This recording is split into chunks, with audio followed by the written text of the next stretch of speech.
છોટાઉદેપુર જિલ્લાના કવાંટ તાલુકાના પાનવડ ગામે પ્રજાપતિ સમાજ દ્વારા હનુમાન જયંતિ નિમિત્તે પક્ષીઓને પાણી પીવા માટે માટીના કુંડાનું વિતરણ કરવામાં આવ્યું હતું।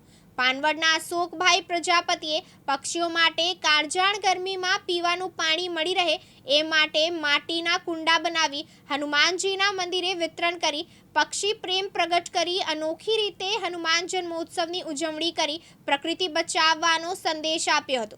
આપણે આ ઉનાળાની સિઝન ચાલે છે, પશુ પક્ષીઓ માટે ઠંડુ પાણી જોઈએ, એના માટે હું પ્રજાપતિ અશોકભાઈ આ કુંડા બનાવ્યા છે પક્ષીઓ માટે ઠંડુ પાણી પીવા માટે।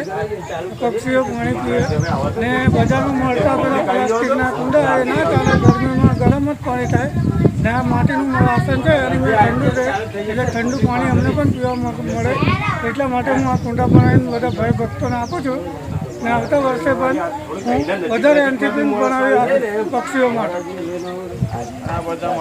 આજે દાદાનો જન્મદિવસ છે, એ નિમિત્તે હું દાદાને નમસ્કાર કરું છું કે ભાઈ ભક્તોને પણ આ કુંડા મેં આપવાને કહું છું કે ભાઈ આવતા વર્ષે પણ આ કુંડા બનાવીને આપીશું। આજે મને બહુ ખૂબ આનંદ થાય છે। ગુલામ મકરાણી, દિવ્યાંગ ન્યૂઝ, કવાંટ, છોટાઉદેપુર।